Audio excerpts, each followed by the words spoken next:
Praise the lord.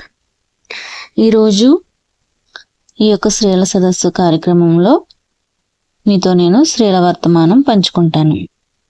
సమయం ఇచ్చిన దేవాది దేవునికి కృతజ్ఞతాస్తుతులు చెల్లించుకుంటూ వర్తమానంలోనికి వెళ్దాము. యెహోషువ 1వ అధ్యాయము 9వ వచనం చదువుకుందాము.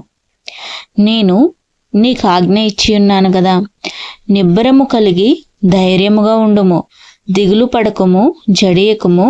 నీవు నడుచు మార్గమంతటిలో నీ దేవుడైన యెహోవా నీకు తోడైయుండును. దేవునికి స్తోత్రం. హల్లెలూయా. ఇక్కడ దేవుడైన యెహోవా యెహోషువతో చెప్తున్నారండి, నిబ్బరము కలిగి ధైర్యముగా ఉండు అని దేవుడు ధైర్యం చెప్తున్నారు. దేవుడు తనని నమ్మిన బిడ్డలందరికీ కూడా ధైర్యం ఇస్తాడండి, ధైర్యం ఇస్తాడు, శక్తినిస్తారు. తన కృపతో తన బిడ్డల్ని దేవుడు నడిపిస్తాడు. ఏ అపాయాలు ఆపదలు రాకుండా దేవుడు నడిపిస్తాడు. కాబట్టి ప్రియమైన సహోదరి సహోదరులారా, ఏ స్థితిలో ఉన్నా, మీ పరిస్థితులు ఎలా ఉన్నా ధైర్యాన్ని కోల్పోకుండా ధైర్యంగా ఉండండి. భయపడకండి, జడియకండి. మీకున్న పరిస్థితులను బట్టి ఎప్పుడు రోజులు ఒకేలాగా ఉండవు. ఒకానొక సమయాన్న దేవుడు ఒక స్థితిలో మిమ్మల్ని ఉంచుతారు. ఇప్పుడు మా పరిస్థితులు బాగలేదు, మాకు ఇబ్బందులు ఉన్నాయి, మాకు ఇరుకులు ఉన్నాయి, మాకు సమస్యలు ఉన్నాయి, ఈ యొక్క సమస్యల నుంచి మేము బయటపడగలమా అని చింతిస్తూ ఆలోచిస్తూ, లేకపోతే రేపు ఏమి సంభవిస్తుందో, రేపన్న రోజున అయ్యో మేము అనారోగ్య పరిస్థితులతో ఉన్నామే, రేపన్న రోజున నా బిడ్డల పరిస్థితులు ఎలా ఉంటాయి అని ఈ యొక్క రేపటిని గురించి చింతిస్తూ ఉండకండి. ఎందుకంటే దేవుడు ఉన్నాడు. సమస్యలు పెట్టేది అపవాది, సమస్యల నుంచి విడిపించేది దేవుడు. దేవుడున్నాడు. దేవుడు సమస్తాన్ని సృష్టించారు. ఆయన అద్భుత సృష్టిని చూసినప్పుడు దేవుడు అద్భుతాలు చేయువాడని నమ్మండి. అద్భుత కార్యాలు దేవుడు చేస్తాడు. ధైర్యంగా ఉండండి. మరి అటువంటి ధైర్యాన్ని చూపించిన ఒక స్త్రీ గురించి ఈరోజు మీకు చెప్తానండి. ఒక స్త్రీ గురించి మీతో పంచుకుంటాను. బైబిల్ గ్రంథంలో ఉన్నటువంటి ఒక స్త్రీ. ఆ స్త్రీ పేరే యెకోబెదు అనమాట. యెకోబెదు ఎవరంటే మోషే తల్లి, మోషే అహరోనుల మిరియాముల తల్లి ఈమె. ఈమె గురించి నిర్గమాకాండము 6వ అధ్యాయము 20వ వచనంలో రాయబడి ఉంది. అమ్రాము తన మేనత్తైన యెకోబెదును పెండ్లి చేసుకునెను. ఆమె అతనికి అహరోనును మోషేను కనెను. దేవునికి స్తోత్రం. హల్లెలూయా. యెకోబెదు, ఈ యెకోబెదు మోషే అహరోనులకు తల్లి. బైబిల్ గ్రంథంలో మోషే అనే వ్యక్తి గురించి మీ అందరికీ తెలిసే ఉంటుంది. మోషే దేవునికి నమ్మకమైన వాడు. దేవుడు మోషేకు సాత్వికుడు అని బిరుదిచ్చాడు. అలాగే దేవుడు మోషే నా ఇల్లంతటిలో నమ్మకస్తుడు అని మోషేను గురించి దేవుడు రాయించారండి బైబిల్ గ్రంథంలో. అటువంటి నమ్మకస్తుడు, అటువంటి విశ్వాసం కలిగిన బిడ్డను కన్న తల్లి యెకోబెదు అనమాట. ఈ యెకోబెదు నుంచి మనం నేర్చుకోవాల్సిన విషయాలు, కొన్ని విషయాలు చూసినట్లయితే ఈ యెకోబెదులో ఉన్న విశ్వాసాన్ని చూడవచ్చు, యెకోబెదులో ఉన్న ధైర్యాన్ని చూడవచ్చు, యెకోబెదులో ఉన్న మంచి హృదయాన్ని కూడా చూడవచ్చు. మరి అవేంటో ఇప్పుడు మనం తెలుసుకుందామండి. ఈ యెకోబెదు మోషేకు తల్లి. ఈమె మోషేను రక్షించుకుందండి. మోషే ఇశ్రాయేలీలకు ఒక నాయకుడుగా ఉన్నాడనమాట. ఆ నాయకుడు ఒక నాయకుడుగా ఉన్నాడు అంటే మోషే తల్లి ధైర్యం చూపించి ఆ బిడ్డని కాపాడుకోగలిగింది. అసలు ఏమైందంటే ఐగుప్తులో ఇశ్రాయేలీలు ఉన్నారనమాట. యోసేపు అన్నయ్యలు యోసేపుని గుంటలో పడవేశారు. బైబిల్ గ్రంథంలో చదవండి. ఆదికాండం నుంచి యోసేపు గురించి, వీళ్ళందరి గురించి రాయబడి ఉంటుంది. ఇప్పుడు నేనైతే రెఫరెన్స్లు అయితే చూపించలేను, కానీ మీతో నేను పంచుకుంటాను. వర్తమానం ద్వారాగా నేను చదివి మీతో పంచుకుంటున్నాను, వినండి. యోసేపును తన అన్నయ్యలు గుంటలో పడవేస్తారు. తర్వాత ఐగుప్తు దేశానికి అమ్మేస్తారు. ఆ యోసేపు ఐగుప్తు దేశానికి వెళ్తారు. వెళ్ళినప్పుడు యోసేపును దేవుడు ఎంతగానో హెచ్చించారండి. దేవుడు యోసేపుకు తోడై ఉండి దేవుడు యోసేపును ఫలించెడు కొమ్మగా ఉంచారు. అలా యోసేపు ఆ యొక్క ఐగుప్తు దేశంలో యోసేపు వెళ్ళిన తర్వాత యోసేపు ద్వారాగా తన తండ్రి, తన అన్నలు అందరూ అక్కడికి నడిపించబడతారు. అక్కడ యోసేపు తండ్రి ఎవరంటే యాకోబు. యాకోబుకి దేవుడు ఇశ్రాయేలు అని పేరు పెడతారనమాట. మరి యాకోబు సంతానం నుంచి వచ్చిన వాళ్ళందరూ కూడా ఇశ్రాయేలీలే. వీళ్ళందరూ అబ్రహాము సంతానం అనమాట. అబ్రహాము మనవడు యాకోబు. అబ్రహాముకి ఇస్సాకు పుడతాడు. ఇస్సాకుకి యాకోబు, యాసేవులు పుడతారనమాట. అందులో దేవుడు యాకోబుని ఎన్నుకున్నారు. యాకోబుని దేవుడు ఇశ్రాయేలుగా చేశాడు. ఈ యాకోబు వంశం నుంచి వచ్చిన వాళ్ళే ఇశ్రాయేలీలు. ఈ ఇశ్రాయేలీలు ఐగుప్తులో ఉంటారనమాట. అయితే ఈ పితరులందరూ కూడా చనిపోతారు. యోసేపు, యాకోబులు వీళ్ళందరూ చనిపోతారు. తర్వాత ఈ యొక్క ఇశ్రాయేలీలు విస్తరించడం మొదలు పెడతారు ఆ యొక్క ఐగుప్తు దేశంలో. అయితే ఈ ఇశ్రాయేలీలు వంశము అత్యధికం అయిపోతుంది, ప్రబలిపోతుంది. అక్కడ ఐగుప్తీయుల కన్నా ఈ ఇశ్రాయేలీల జనాంగము అభివృద్ధి ఎక్కువైపోతుంది. వాళ్ళు విస్తరిస్తున్నారనమాట. అయితే ఆ ఐగుప్తు రాజు ఫరో ఏం చేస్తాడంటే అసూయ పడతాడు. అక్కడ ఐగుప్తీయులందరూ ఇశ్రాయేలీల మీద అసూయ పడతారు. ప్రియమైన దేవుని బిడ్డలారా, అసూయ అనేది ఎప్పుడూ కూడా ఉండకూడదండి. అసూయ ఉంటే ఎవరి గర్వము వానిని తగ్గిస్తుందంటండి.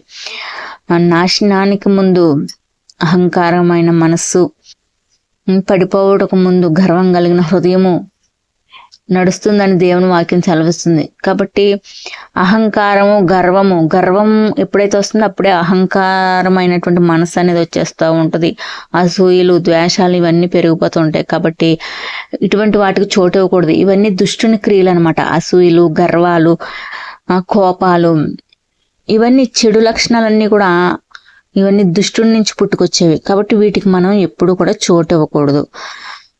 మరి అటువంటి లక్షణాలు ఉన్న వాళ్ళనే అన్యులు అని అంటారు. మరి ఈ ఫరో కూడా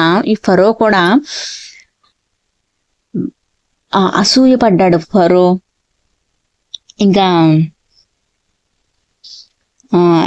ఇంకా అక్కడున్న ఐగుప్తులందరూ కూడా ఇశ్రాయేలీయుల మీద అసూయ పడ్డారు. నిర్గమకాండము 1వ అధ్యాయం 12వ వచనం చదువుకున్నట్లయితే, ఆయనను ఐగుప్తులు వారిని శ్రమ పెట్టిన కొలది వారు విస్తరించి ప్రబలిరి గనుక వారు ఇశ్రాయేలీయుల ఎడల అసహ్యపడి ఇంకా వాళ్ళని కఠినంగా బాధలు పెట్టేవారండి ఇశ్రాయేలీయుల్ని.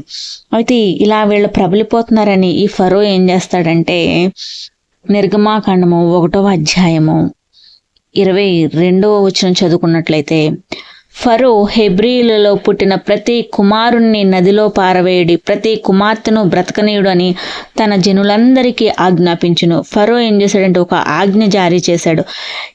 పుట్టిన ప్రతి కుమారుణ్ణి కూడా చంపించేయమన్నాడు అనమాట. చంపించేయమన్నప్పుడు అక్కడ ఐగుప్తు దేశంలో కుమారుడు ఎవరికైతే ఈ ఇశ్రాయేలీలకి పిల్లలు పుడుతుంటే, కొడుకులు పుడుతుంటే ప్రతి కొడుకుని కూడా చంపించేస్తున్నారండి. ఎంత ఘోరమైన పనో కదండి. నరహత్య చేయకూడదని దేవుని వాక్యం సెలవిస్తుంది. దేవునికి విరుద్ధమైన పనులు ఏది కూడా చేయకూడదు దేవుని బిడ్డలుగా. మరి ఇక్కడ అదే జరిగిందండి. ఫరో ఆ యొక్క బిడ్డలందరినీ చంపించేస్తున్నప్పుడు ఎంత ఘోష, తల్లులు ఎంత అల్లాడిపోయి ఉంటారో కదండి. బిడ్డల కన్నా తల్లులు ఎంత మరి అంగలార్చి ఉంటారో కదండి. నిజంగా అది ఎంత మరి దేవుడు చూస్తూ ఊరుకుంటారా? అటువంటి అన్యాయాన్ని, అక్రమాన్ని ఆయన తుడిచిపెడతాడు కదండి. అందుకునే ఫరో కూడా శిక్ష అనుభవిస్తాడు. అందుకునే దేవుడు ఐగుప్తు దేశం మీద 10 తెగుళ్ళు రప్పిస్తారనమాట. అయితే ఇక్కడ ఏమవుతుందంటే, ఈ మోషే తల్లి ఈ భయంకరమైన పరిస్థితుల్లో ఈ ఇశ్రాయేలీలు ఉన్నారనమాట. కుమారుడు పుట్టాడని తెలిస్తే చాలు వాళ్ళని చంపించేస్తున్నారు. ఈ భయంకరమైన పరిస్థితిలో, మరి బాధాకరమైన పరిస్థితిలో వీళ్ళందరూ కూడా అధైర్యంతో ఉన్న స్థితిలో ఈ మోషే తల్లి ఏం చేస్తుందంటే, మోషే పుడతాడండి. ఈ యెకోబేదుకి. నిర్గమకాండం 2వ వచనం చదువుకుందాం. లేవి వంశస్థుడు ఒకడు వెళ్ళి లేవి కుమార్తెను వివాహం చేసుకునను. ఆ స్త్రీ గర్భవతి అయి కుమారుణ్ణి కని వాడు సుందరుడై ఉండడు చూచి 3 నెలలు వానిని దాచెను. దేవునికి స్తోత్రం. చూడండి, ఇంత ఘోరమైన పరిస్థితిలో ధైర్యం చేసిందండి యెకోబేదు అనే ఈ స్త్రీలో.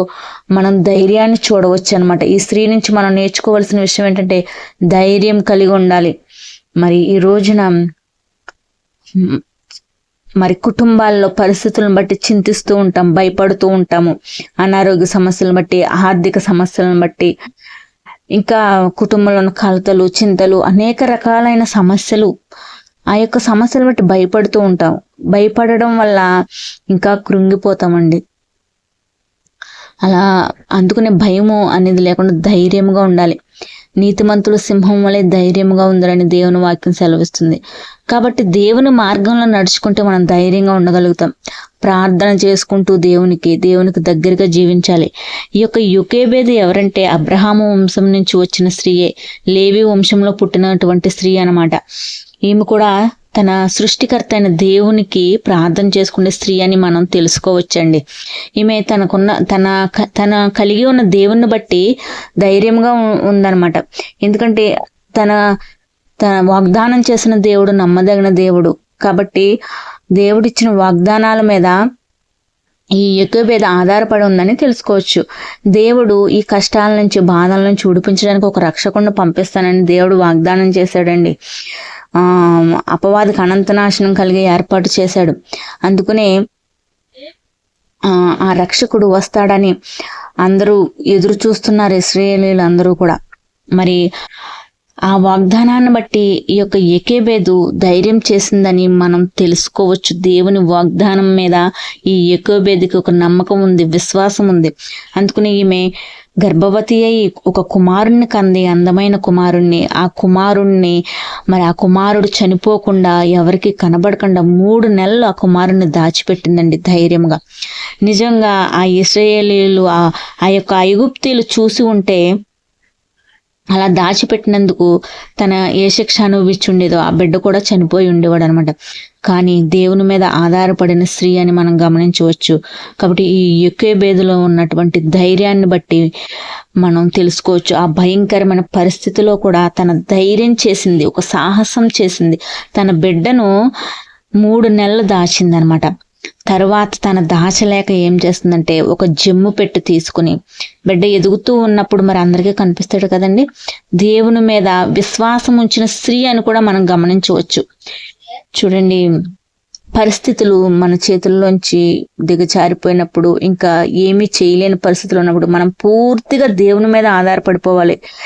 దిక్కులేని వారికి దేవుడే దిక్కని అంటూ ఉంటారు కదండి ఈ లోక సామెతను బట్టి. అవునండి, ఏ దిక్కు లేని సమయంలో ఇంకా మాకు సహాయం ఎక్కడి నుంచి వస్తుంది, ఇంకా మాకు సహాయం రాదే, ఇంకా ఆదుకునే వాళ్ళు లేరే, ఇంకా అయిపోయిందే మా పరిస్థితి అన్న స్థితిలో పూర్తిగా దేవుని మీద విశ్వాసం ఉంచితే దేవుడు తన దూతలకు ఆజ్ఞాపిస్తారండి. తన నమ్మిన బిడ్డలకు ఏ అపాయము దేవుడు రానివ్వడు. ఇక్కడ ఈ యెకోబేదు ఏం చేసిందంటే 3 నెలలు దాచింది, తర్వాత దాచలేకపోయింది. ఆ బిడ్డ ఏడుస్తూ ఉంటాడు, బిడ్డ కేకలు బయటకు వినిపిస్తూ ఉంటాయి. మరి చంటి బిడ్డలు ఎలా ఉంటారో మీకు తెలుసు కదండి. కాబట్టి ఈ స్త్రీ ఏం చేసిందంటే ఆ బిడ్డను దాచలేక ఒక జమ్ము పెట్టి తీసుకుని, ఇక్కడ నుంచి మీరు చదవండి, నిర్గమకాండం 2వ అధ్యాయం అంతా చదవండి. ఒక జమ్ము పెట్టి తీసుకుని ఆ జమ్ము పెట్టెలో ఆ బిడ్డని పెట్టి ఏటి ఒడ్డున జమ్ములో ఆ బిడ్డను దాచి ఉంచిందనమాట. దాచి ఉంచి తర్వాత ఆమె వాడిని దాచలేక వాని కొరకు ఒక జమ్ము పెట్టె తీసుకుని దానికి జిగట మన్నును కీలును పూసి అందులో ఆ పిల్లవాడిని పెట్టి ఏటి ఒడ్డున జమ్ములో దాన్ని దాచి ఉంచగా వానికి ఏమి సంభవించినో తెలుసుకున్నట్టుకు వాని అక్క దూరముగా నిల్చుండి ఆ బిడ్డకి ఏం సంభవిస్తుందో, ఆ బిడ్డ ఏమవుతాడో అని చూస్తూ ఉందన్నమాట. ఈ యెకోబేదు మాత్రం దేవుని మీద విశ్వాసం ఉంచిందని మనం తెలుసుకోవచ్చండి. నీ విశ్వాసమే నిన్ను స్వస్థపరుస్తుందని దేవుని వాక్యం సెలవిస్తుందండి. నీ విశ్వాసాన్ని బట్టే నువ్వు గొప్ప కార్యాలు చూడగలవు. ఇక్కడ యోకేబేద విశ్వాసంతో ఉంది కాబట్టి తన బిడ్డను రక్షించుకోగలిగింది. ఇక్కడ ఏమవుతుందంటే జమ్మిపెట్టెలో దాచి ఆ బిడ్డను అక్కడ పెట్టినప్పుడు ఆ ఏటిలో స్నానం చేయడానికి ఫరో కుమార్తె వస్తుందన్నమాట. ఫరో కుమార్తె వచ్చినప్పుడు ఆ నాచులో ఉన్న ఆ పెట్టెను ఆ ఫరో కుమార్తె చూస్తుంది. అప్పుడు ఆ ఫరో కుమార్తె ఆ పెట్టెను దగ్గరికి తెమ్మని తన పనికెత్తెలను చూడమంటది అందులో ఏముంటుందో. ఇప్పుడు అందులో పిల్లవాడు ఉంటాడనమాట. ఆ పిల్లవాడిని చూసినప్పుడు ఇక్కడ చూసినట్లయితే 6వ వచనంలో తెరచి ఆ పిల్లవాడిని చూచినప్పుడు ఆ పిల్లవాడు ఏడ్చుచుండగా చూచి వాని యందు కనికరించి వీడు హెబ్రీల పిల్లలలో ఒకడనెను. దేవునికి స్తోత్రం. ఆ పిల్లవాడు ఏడ్చుండగా చూచి వాని యందు కనికరించిందంటండి. కనికరం కలిగిన హృదయాన్ని దేవుడు ఇస్తాడండి. శత్రువులను కూడా మిత్రులుగా మార్చేస్తాడు దేవుని మీద విశ్వాసం ఉంచినప్పుడు. ఈ యొక్క పిల్లవాడిని పెంచమని అక్కడున్న అప్పుడు వాని అక్క ఫరో కుమార్తెతో నీ కొరకు ఈ పిల్లవాడిని పెంచుటకు నేను వెళ్ళి హెబ్రీ స్త్రీల్లో ఒక దానిని పిలుచుకొని వత్తునా అనెను. అందుకు ఫరో కుమార్తె వెళ్ళమని చెప్పగా ఆ చిన్నది వెళ్ళి ఆ బిడ్డ తల్లిని పిలుచుకుని వచ్చెను. చూసారా, ఆ బిడ్డ తల్లి చెంతకే దేవుడు ఆ తల్లి నుంచి ఆ బిడ్డను దేవుడు వేరు చేయలేదు. దేవుడు హృదయాలను మారుస్తాడండి. దేవునికి అసాధ్యమైనది ఏదీ లేదు. అక్కడ ఫరో కుమార్తె మనసు మారింది. ఆ బిడ్డను చూసింది, ఆ బిడ్డ ఎందుకు కనికరపడింది. ఆ బిడ్డను తీసుకుని ఆ బిడ్డను నా కొరకు పెంచు నువ్వు అని ఆ బిడ్డ తల్లికే ఇవ్వడం జరుగుతుందనమాట. చూసారండి, తన విశ్వాసమే తనకు తోడుగా ఉంది. తన ధైర్యంగా పిల్లవాడిని దాచింది. ఇంకా పరిస్థితి ఇంకా చివరికి వచ్చేసింది. బిడ్డను దాయలేకపోతున్నానని దేవుని మీద విశ్వాసం ఉంచిన స్త్రీగా మనం చూడవచ్చు. ధైర్యం కలిగిన స్త్రీ, విశ్వాసం కలిగిన స్త్రీ, 2 విషయాలు యోకేబేదు నుంచి మనం తెలుసుకోవచ్చండి. మరి మీరు కూడా ధైర్యంగా ఉండండి, దేవుని మీద విశ్వాసం ఉంచండి. అప్పుడు దేవుని కార్యాలు చూడగలుగుతారు. మీరు కూడా యోకేబేదులాగా దేవుని ఆదరణ పొందుకోగలుగుతారు. చూడండి, అక్కడున్న ఇశ్రాయేలీల స్త్రీలందరూ తన బిడ్డల్ని, తన కొడుకులను కోల్పోయారు. కానీ యోకేబేదు మాత్రం తన కొడుకును కాపాడుకోగలిగి దేవునికి మరి దేవుడు మేలు చేసిన తర్వాత ఆ మేలును మర్చిపోకూడదు కదండి. మేలులు పొందుకున్నాక మేలులు మర్చిపోకూడదు. యోకేబేదు నుంచి మనం ఈ విషయం కూడా మనం తెలుసుకోవచ్చు. మోషేను పెంచుతుంది. మోషే అని పేరు పెట్టడం జరుగుతుంది. ఫరో కుమార్తె మోషేకు మోషే అని పేరు పెడుతుంది. అప్పుడు ఆ బిడ్డను ఆ ఫరో కుమార్తె ఆ తల్లికే ఇచ్చి నువ్వు పెంచు అని చెప్పినప్పుడు పెంచడానికి తీసుకెళ్తుంది. అయితే తనకి ఆ బిడ్డకు పాలిచ్చి మోషేను పెంచుతుందండి మోషే తల్లి. ఆ బిడ్డ పాలు విడిచిన తర్వాత ఫరో కుమార్తె దగ్గర ఆ బిడ్డను విడిచిపెట్టేస్తుంది. అయితే ఇక్కడ గమనించవలసిన విషయం ఏంటంటే బిడ్డను రక్షించుకుంది. అయితే తన బిడ్డ ఒక రాజులా బ్రతుకుతుంటే చూసి ఆనందించాలని అనుకోలేదండి యోకేబేదు. తన ప్రజల్ని, తన బంధువుల్ని అందరినీ కూడా ఆ బానిసత్వం నుంచి విడిపించాలి, రక్షించాలి అని అనుకున్న ఒక స్త్రీగా యోకేబేదు ఉంది. ఎలా తెలుసుకోవచ్చంటే ఆ బిడ్డని పాలిచ్చి ఈ స్త్రీ పెంచింది. ఆ పాలు విడిచిన తర్వాత ఫరో కుమార్తె యొద్దకు తనను తీసుకుని వెళ్ళిందనమాట. ఇక్కడ చూడండి, ఆ దినాల్లో పాలిచ్చి పెంచడం అంటే ఈ రోజుల్లో అయితే తల్లులుగా పిల్లలకి ఒక 6 నెలలు పాలు ఇస్తున్నారు, లేకపోతే 3 సంవత్సరాలు. కానీ ఆ రోజుల్లో అయితే ఆ పిల్లవాడు 11-12 సంవత్సరాలు వచ్చేదాకా కూడా తల్లి యొద్దనే పాలు ఇచ్చే బిడ్డలుగా ఉండేవారు అనమాట. తల్లి పాలు ఎంతో శ్రేష్టమని అంటున్నారు. కాబట్టి మీరు చంటి బిడ్డల తల్లులు అయితే మీ పిల్లలకు తల్లి పాలు ఇవ్వడానికి మీరు సిద్ధంగా ఉండండి. అది ఎంతో ఆరోగ్యానికి మంచిది. బలవంతులైన బిడ్డలుగా ఉంటారనమాట. తల్లిపాలు ఎంతో ఆరోగ్యానికి మంచిది.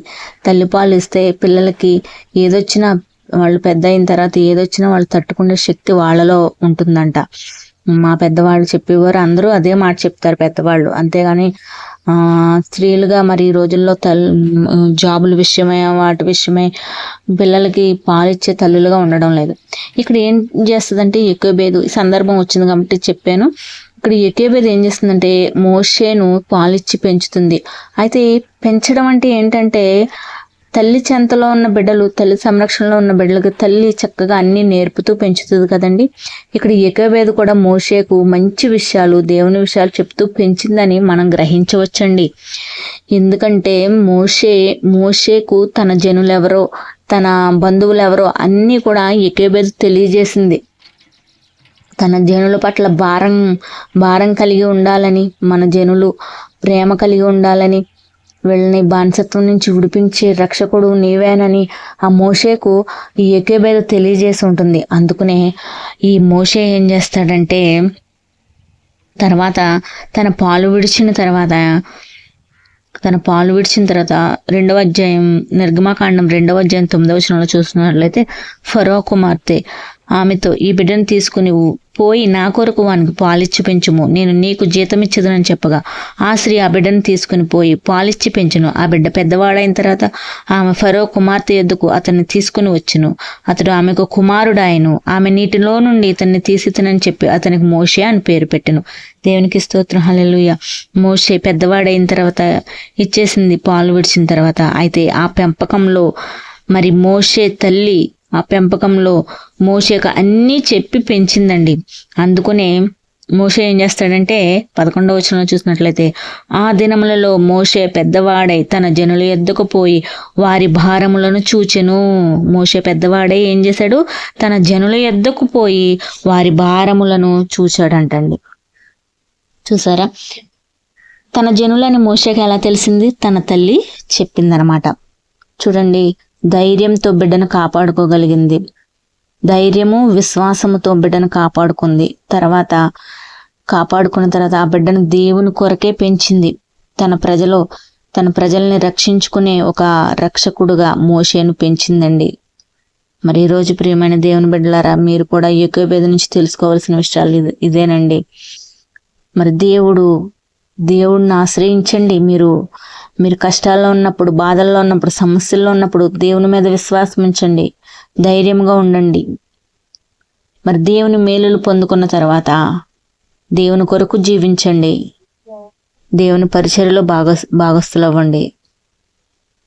మరి దేవుని దీవెనలు పొందుకోండి, మీ కుటుంబాలను దేవుని మార్గంలో నడిపించుకోండి. ఇక్కడ మోషేను కూడా మరి యెకోబేదు అలాగే పెంచింది. మోషే పెద్దవాడయ్యాడు, తన జనుల భారాన్ని చూసినప్పుడు తన జనులను కష్టపెడుతున్నాడని అక్కడ ఒక ఐగుప్తుని మోషే మరి చంపేసినప్పుడు ఆ మోషేను అక్కడి నుంచి పంపించేస్తారు. ఆ మోషేను చంపేయాలని చూస్తారు ఆ యొక్క ఐగుప్తీలు. మోషే ఒక హెబ్రీయుడు అని తెలిసిపోయిన తర్వాత మోషేని అక్కడి నుంచి చంపించేయాలనుకున్నప్పుడు మోషే తప్పించుకుని వచ్చేసినప్పుడు మోషే కొన్ని సంవత్సరాలు అయిన తర్వాత మోషేతో దేవుడు మాట్లాడతాడు. వెళ్ళు, ఇశ్రాయేలీయుల మొరను నేను విన్నాను, వాళ్ళని విడిపించుకుని తీసుకురా, నేను నీకు తోడుగా ఉంటానని దేవుడు మోషేని పంపిస్తారు. మోషే అహరోనులు, యెకోబేదుకు పుట్టిన వాళ్ళే మోషే అహరోనులు ఇద్దరు వెళ్ళడం, అక్కడ ఫరోతో మాట్లాడడం, అక్కడ దేవుడు అద్భుత కార్యాలు చేస్తాడు. మనుష్యుడు ఏమి విత్తుతాడో ఆ పంటనే కోస్తాడు. ఫరో అంతమందిని కష్టపెట్టాడు, అంతమంది బిడ్డల్ని చంపించేశాడు, ఘోరమైన పనులు చేపించాడు. కాబట్టి ఏమి విత్తాడో ఆ పంటనే ఫరో కోస్తాడనమాట, ఆ పంటనే కోసేలా దేవుడు చేస్తాడనమాట. మరి ఫరో ఇంట్లో కూడా అటువంటి ఘోష వినబడేలాగా, ఐగుప్తీయుల ఇళ్లలో కూడా అటువంటి కుమారులను పోగొట్టుకున్నటువంటి ఘోష వినబడేలా దేవుడు చేస్తాడండి. దేవుడు ఆ యొక్క ఐగుప్తు దేశంలో 10 తెగుళ్ళని రప్పించి మరి ఆ యొక్క బానిసత్వంలో మగ్గిపోతున్న ఇశ్రాయేలీయులందరినీ దేవుడు విడిపించి బయటికి తీసుకొచ్చేస్తాడనమాట. గొప్ప కార్యాలు, అద్భుత కార్యాలు ఫరో ఎదుట దేవుడు చేస్తాడండి. మోషేను ఒక పాత్రగా దేవుడు వాడుకున్నాడనమాట. మరి ఆ తల్లిలోంచి మనం నేర్చుకోవాల్సిన విషయాలు ధైర్యం, విశ్వాసం, మంచి గుణం అనమాట. మంచి గుణముతో తన బిడ్డ ఒక రాణి, ఫరో కుమార్తె ఎవరు? ఒక రాణి. ఆ రాణికి అప్పచెప్పేస్తే నా కుమారుడు మరి భోగ భాగ్యాలు అనుభవిస్తూ ఒక రాజుగా బ్రతుకుతాడు కదా, నా కుమారుడికి ఎందుకు వీళ్ళందరి గురించి చెప్పాలా, నా బంధువుల గురించి అని అనుకోలేదు. తన స్వార్థం గురించి తను ఆలోచించుకోలేదండి. అందరి కోసం నా బిడ్డను పెంచాలనుకుంది, అందరి కోసం పెంచింది. దేవుడు నియమాలు నిబంధనలు యోకేబేదు మోషేకు తెలియజేసింది. బైబిల్లో రాయబడలేదు కానీ దేవుని యొక్క జ్ఞానంతో మనం బైబిల్ చదివినప్పుడు ఆ లోతైన విషయాలు మనం తెలుసుకోగలుగుతామండి. ఒక బిడ్డ తన తల్లి దగ్గర పెరిగాడు, పెద్దయ్యాడు, తర్వాత తన జనుల కష్టాన్ని చూడగలిగాడు అంటే ఆ తల్లి సంరక్షణలో ఆ తల్లి చెప్పిన విషయాలను బట్టే కదా ఆ బిడ్డ మరి పెరిగాడు. ఈ రోజున ప్రియమైన సహోదరులారే, మాటలు వింటున్న బిడ్డలారా, మీ బిడ్డలను కూడా దేవుని కొరకై పెంచండి, దేవుని మార్గంలో నడిపించండి. అప్పుడు దేవుడు మీ బిడ్డలను కూడా ఉన్నత స్థితిలో నిలబెడతారు. మోషేను ఇశ్రాయేలీయుల మీద ఒక నాయకుడిగా దేవుడు నిలబెట్టాడండి. కొన్ని లక్షల మంది ఇశ్రాయేలీయుల మీద దేవుడు మోషేను నాయకుడిగా నిలబెట్టారు. కాబట్టి ఈ రోజున మరి ఆ తల్లి చూపించిన విశ్వాసము, ఆ తల్లి చూపించిన ధైర్యం ద్వారా మరి అట్టి స్థితిలో దేవుడు మోషేను నిలబెట్టారు. మోషేను, అహరోను, మరి మిర్యాము తన కుమార్తె అనమాట. కాబట్టి తల్లులుగా మన కుటుంబాలను దేవునిలో బలపరుచుకోవాలి, ధైర్యం కలిగి ఉండాలి, విశ్వాసం, దేవుని యందు విశ్వాసం కలిగి ఉండాలి, మంచి మనసుతో మరి నిస్వార్థమైన మనసుతో ఉండాలి. స్వార్థ బుద్ధి, అసూయలు, ద్వేషాలు ఉండకూడదు. యోకేబేదు నుంచి నేర్చుకోవాల్సిన విషయాలు ఇవేనండి. మరి ఇంతటితో ఈ వర్తమానం పూర్తయింది. ఈ వర్తమానం విన్న ప్రతి ఒక్క బిడ్డని దేవుడు దీవించి ఆస్వాదించును గాక. తండ్రి, పరిశుద్ధాత్మ దేవుడా, పరలోకమందున్న మా తండ్రి యెహోవా మా దేవా, యేసయ్య నామంలో మీకే స్తుతులు స్తోత్రాలు ప్రభువా. దేవా నాయన తండ్రి, యేసయ్య నామంలో మీకే వందనాలు ప్రభువా. నాయన తండ్రి, ఈరోజు యోకేబేదు ఆ తల్లి గురించి తెలుసుకునే కృపనిచ్చారు నాయన. ఎంతమంది అయితే ఈ వర్తమానం విన్నారో తండ్రి నాయన, ప్రతి ఒక్క బిడ్డని బలపరిచి నాయన తండ్రి నాయన, నీ వాక్యానుసారంగా నడుచుకుని వాళ్ళ కుటుంబాలని నాయన నీలో స్థిరపరుచుకునే కృపను దయచేయమని, ప్రతి ఒక్క బిడ్డని దీవించి ఆస్వాదించమని, ఈ వర్తమానం విన్న ప్రతి ఒక్క బిడ్డని వాళ్ళ కుటుంబాలని దీవించి ఆస్వాదించి వాళ్ళ కుటుంబాల్లో ఉన్న కలతలను, చింతలను, సమస్యలను దూరపరిచి నాయన ధైర్యం ఇచ్చి నీ కృపతో నడిపించమని వేడుకొనుచు యేసయ్య పరిశుద్ధ నామంలో కొద్ది ప్రార్థన మిక్కిలి వినయంగా అడిగి వేడుకుని నమ్మి ప్రార్థించి పొందుకుని ఉన్నాం మా ప్రియ పరలోకపు తండ్రి. ఆమేన్. God bless you.